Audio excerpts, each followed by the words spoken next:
Et bonjour à tous, on est de retour pour une critique père et fils, je suis le père. Et je suis contre toute attente le fils.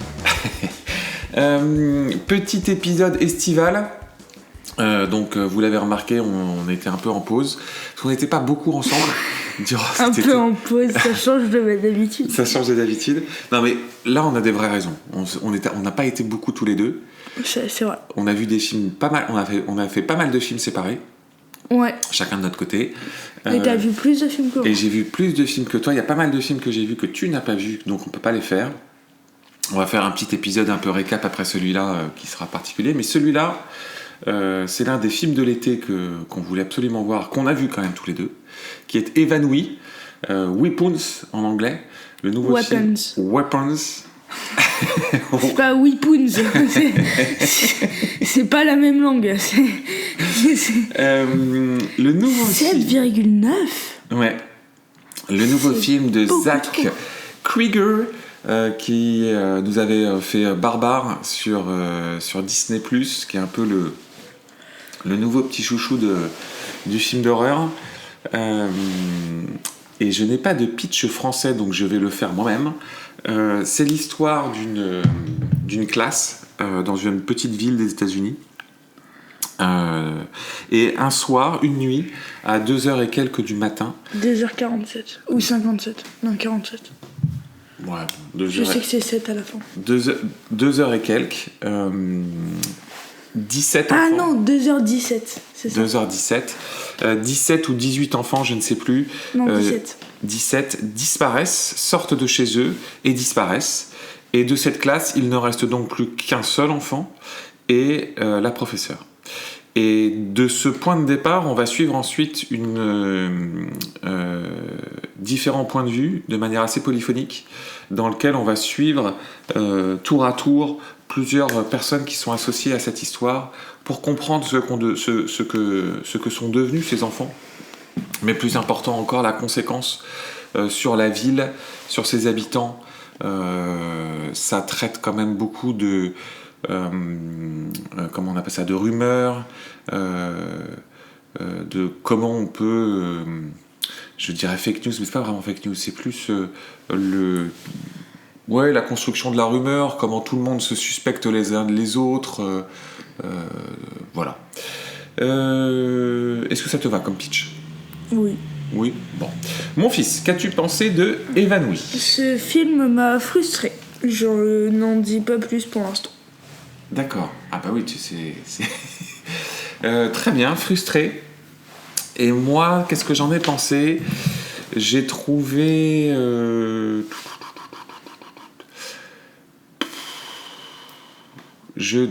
déçu.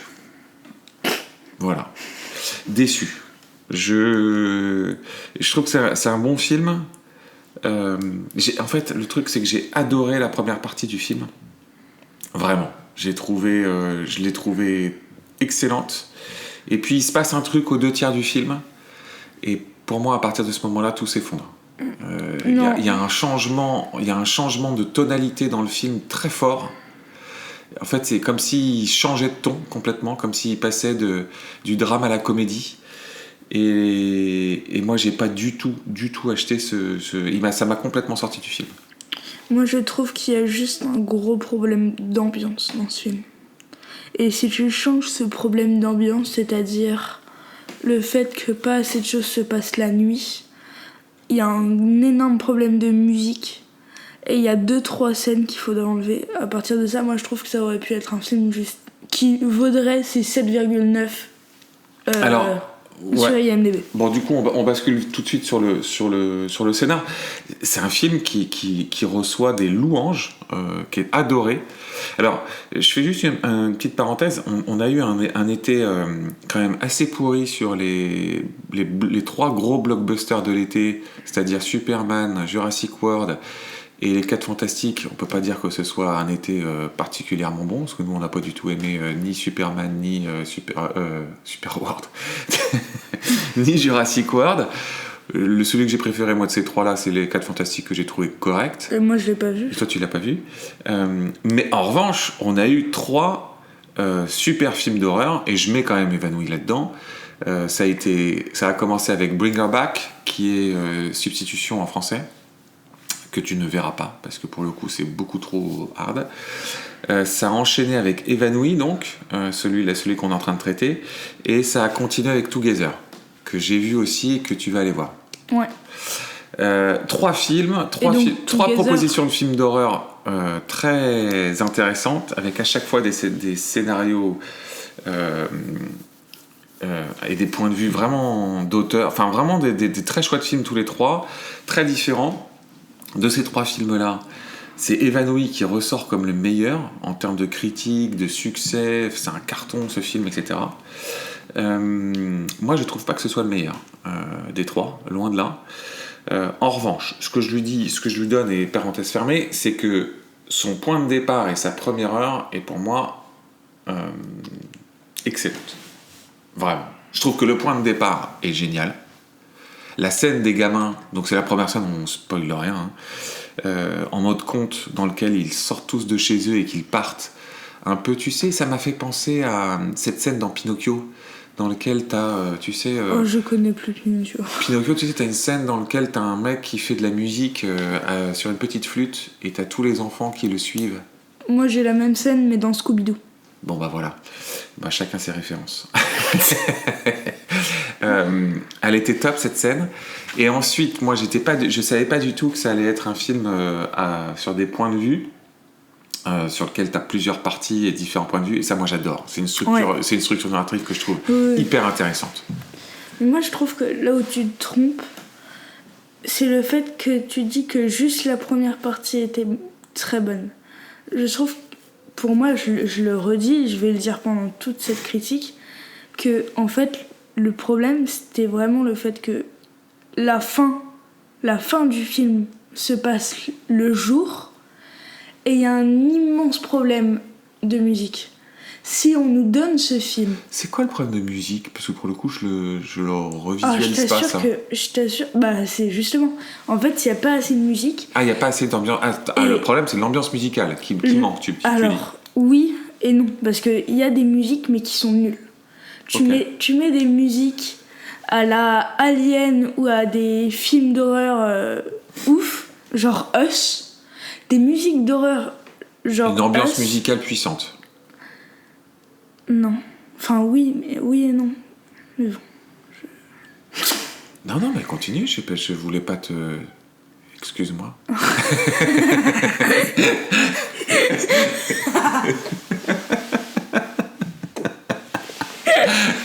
Oh mince. On dirait que tu es traumatisé. Et si tu rajoutes une bonne musique et le fait que ce soit la nuit, moi je trouve que la fin est géniale. Ah c'est bon ? Tout. Tu t'enlèves la scène où elle court partout.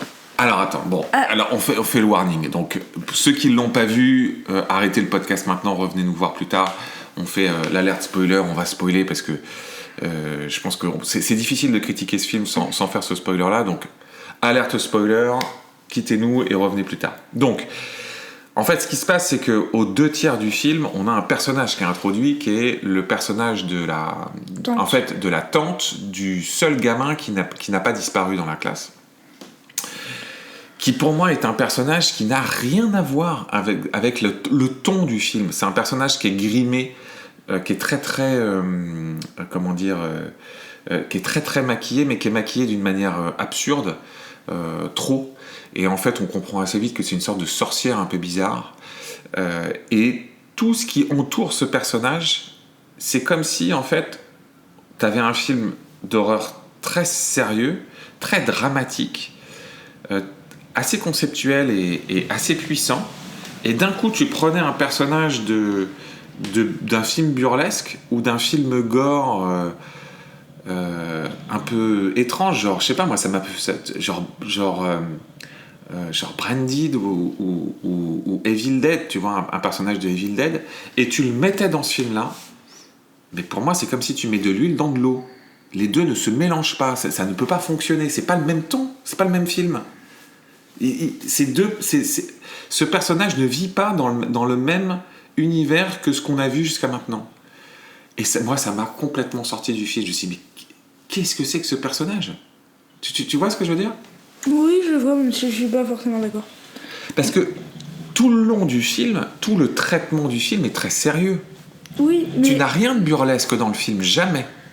tu remarqueras que toutes les scènes où elle y est, c'est toujours sur un ton très humoristique. Alors oui, que mais tout le reste du film ne l'est pas. Mais laisse-moi finir. Si tu mettais ce personnage, toutes les scènes, tu les changeais quand c'est la nuit et que tu lui mets une musique hard, tu vas voir que Ah, ça... donc toi, ce que tu veux dire... Ah non, mais ok, Moi, je trouve qu'il y a un problème de ton. Enfin, non, pas de ton. D'ambiance. Ah, mais du coup, on en revient à ce que...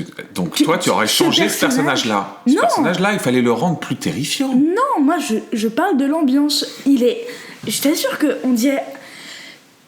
Tu mets un personnage comme ça, maquillé comme ça, devant moi, la nuit, avec une musique terrifiante, j'ai peur, tu vois. T'as pas besoin de changer de personnage. Je trouve que ce personnage va très bien. Moi, j'ai juste un problème d'ambiance. Moi, je pense que il y a un parti pris qui est fait, que j'ai du mal à m'expliquer, parce que je comprends pas trop la raison... Je comprends pas la thématique qu'il veut mettre là-dedans, et je ne comprends pas la dynamique narrative derrière ce personnage. Je pense que ça aurait été vachement plus puissant que l'on ne sache pas pourquoi les gamins se sont barrés. Moi, je trouve que ça aurait été plus puissant. Alors que il explique tout. Tout est expliqué à travers ce personnage. Mais moi, je sais pas comment ça fonctionne. J'arrive pas à comprendre la mécanique. Et d'ailleurs, il y a un truc qui ne va pas, c'est notamment les parents. Les parents du gamin qui est resté. Comment ça fonctionne ? T'as plein de trucs qui sont difficilement explicables. Parce qu'à partir du moment où tu essaies d'expliquer tout son truc avec sa magie, là, avec ses petites branches, tu sais, les cheveux qu'elle met autour, mais alors attends, elle a une branche ou elle a plusieurs branches ? Elle a des branches séparées pour chacun des gamins ou c'est une seule branche pour tous les enfants ? Comment ça marche le truc ? Mais du coup, si ça marche pour les enfants, ça doit marcher pour les parents, mais ça marche de manière séparée. Tu comprends ? Il y a tout un truc qui marche pas en fait dans toute cette histoire. Parce que du coup, il rentre dans une mécanique où j'essaye de t'expliquer les choses. Si tu essayes de m'expliquer les choses, essaye de comprendre et d'être sûr que tu vois les choses sont bien expliquées. Mais il y a plein de trous dedans. Et en même temps, tu rajoutes tout un aspect comique et burlesque à ce personnage dans lequel elle fait les choses bizarres. Tu sais quoi ? Ça m'a fait repenser à Longlegs. Et je l'ai revu, du coup, derrière. Parce que ça me faisait penser au personnage de Longlegs, tu sais, de Nicolas Cage. Et je me suis dit, j'étais intéressé de revoir, du coup, eh ben, tu as un peu cet même esprit dans Longlegs, que Nicolas Cage joue le personnage de Longlegs de manière... Mais le personnage de Longlegs, il fait super peur. Exactement, parce mais que... c'est pas la même ambiance. Tu prends la scène la plus hard du film où il se tape la tête. Oui. T'es dans une pièce sombre avec juste une table et les couleurs sont mates. Je suis d'accord. C'est exactement ce que je dis. Parce qu'en fait, le personnage de Longlegs, il est malaisant dans sa folie. Pour moi, la tante, elle est construite comme un élément de comique. Et je ne comprends pas... Elle est construite comme ça, mais moi je trouve que... Je comprends pas de l'avoir fait comme ça. J'en ai marre de... Je pense que je le répète trop, mais tu changes juste l'ambiance. Okay, Elle est malaisante. Il est malaisant ce personnage. Et deuxième chose que je voulais dire, c'est que je suis aucunement d'accord avec toi sur le fait que c'est mal expliqué. Je trouve ça, pour le coup, très bien expliqué. Moi j'ai tout compris. Pour le coup. J'ai eu aucun problème de... On est d'accord que toi, t'as préféré le film... Enfin, toi, tu l'as quand même bien aimé, ce film. Il t'a frustré, mais tu l'as aimé. Non, moi, il m'a énervé, ce film. Ce film m'a énervé. Après, ce film-là, toi, tu l'attendais beaucoup. Je l'attendais beaucoup, mais même... Ça faisait partie de tes films que t'avais vraiment hâte de voir. Ah oui. Cette année. Oui. Mais ce film m'a énervé. Et je pense qu'il m'a énervé plus que toi, parce que au final, ouais. Est-ce qu'on passe vite fait au casting ? Bof. Bah, on va juste te dire quand même que l'actrice principale, c'est Julia Garner, qui joue Justine, qui est donc la professeure de cette classe, qu'on avait vue... Ah, mais oui, c'est C'est vrai qu'elle joue aussi dans Les 4 Fantastiques, c'est la surfeuse d'argent. Moi, je l'avais vue dans Ozark, et qu'est-ce qu'elle a fait d'autre d'intéressant? Je sais pas dans quoi t'aurais pu la voir.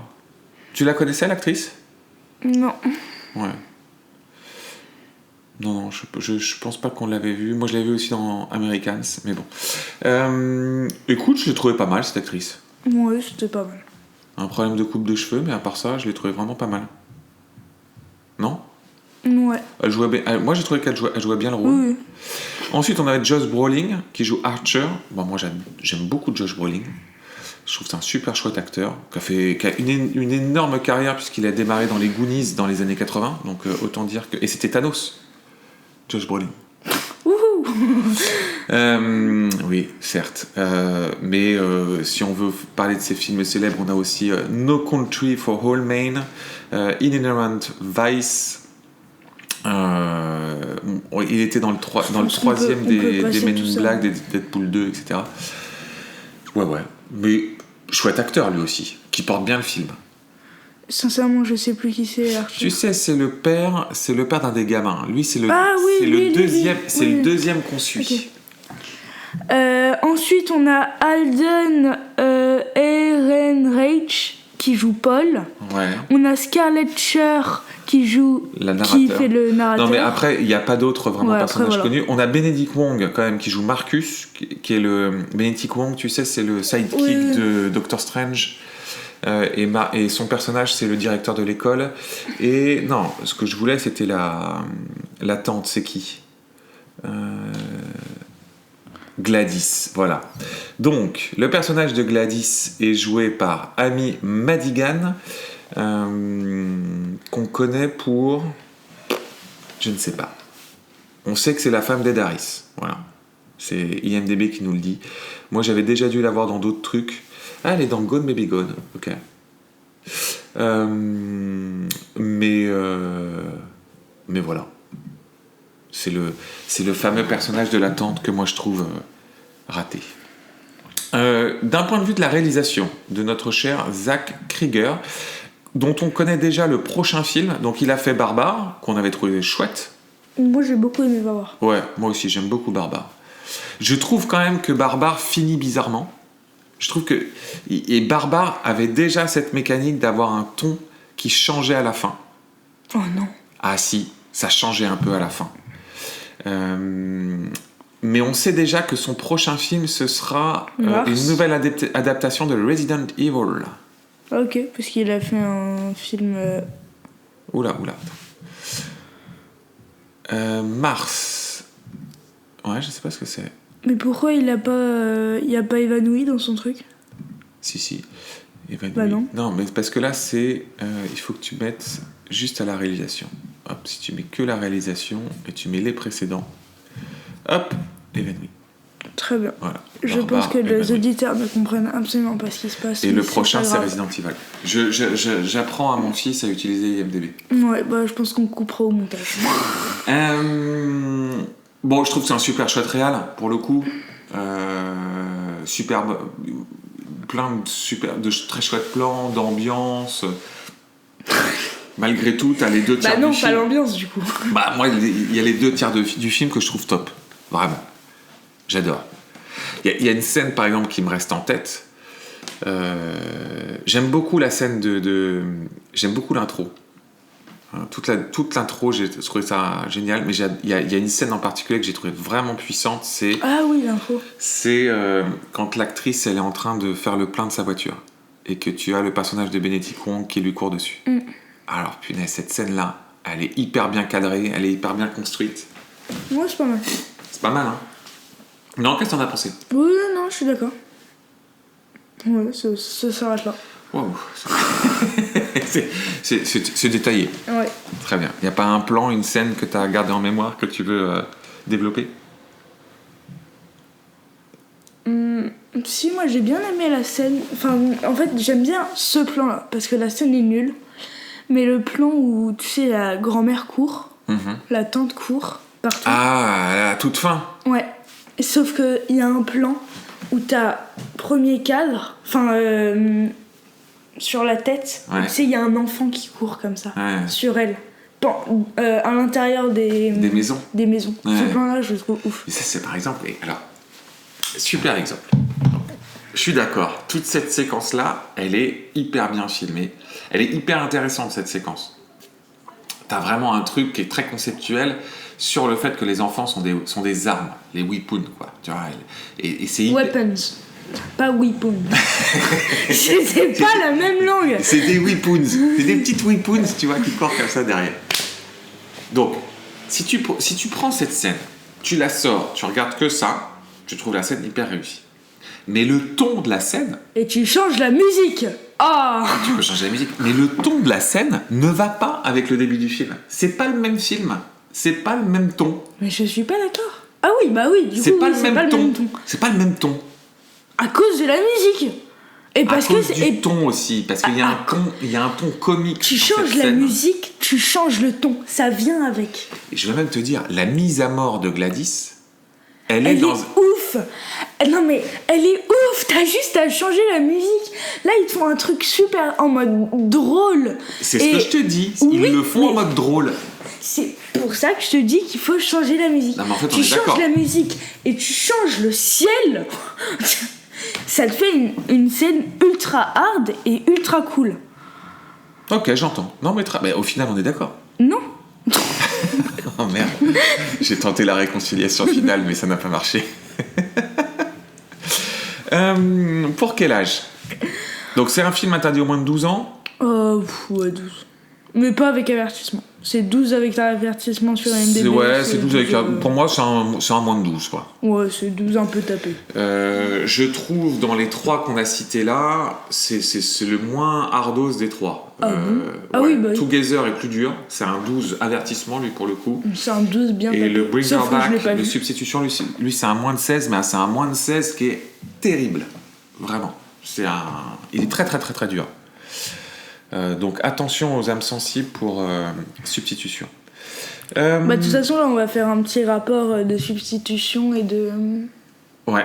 Et de... Bah, en fait, on va faire un épisode spécial des films de l'été qu'on a loupés. Ouais. Bah, on le fait pas maintenant. C'est maintenant, non? Bah là, on le fait dans le même. On va conclure cet épisode d'abord. Ah bon? Oui. Ah, mais je croyais qu'on faisait un épisode, du coup. Non. Donc, mon Papa, fils... t'es pas logique dans ce que tu me proposes et après ce qu'on fait, c'est pas logique. Mon fils, est-ce qu'on conseille Évanoui? Oui. Oh bah oui, on le conseille quand même. Bah, c'est pour ça que j'ai dit oui. C'est pas parce qu'il y a des choses C'est pour ça que j'ai dit oui. qu'on n'a pas appréciées, mais ça reste, franchement, ça reste un super film. À voir. Oui. Quelle note? 12. Donc 6 sur 10. Ça me semble, non, 12 sur 20. Ouais. Moi, je lui donne 7. Je lui donne 7. 14! Ouais, je lui donne 14. Je lui donne 7, alors que c'est un film qui aurait dû avoir 8,5. Oh, mais c'est un film qui aurait dû avoir... Il aurait même pu avoir 9. Il aurait pu avoir 19 sur 20, hein, ce film. Mais en fait, pour moi, c'était un 8,5-9 pendant 1 heure. Et puis c'est un 5 sur 10 pendant la dernière demi-heure. Voilà. Donc là, je fais la moyenne, 7 sur 10. Bah, c'est plus 6,5 la moyenne. Entre 9 et 5? Bah ouais. Ouais. Vivement la rentrée. Et ben on a donné le menu. Et ben mon fils, à bientôt. À bientôt.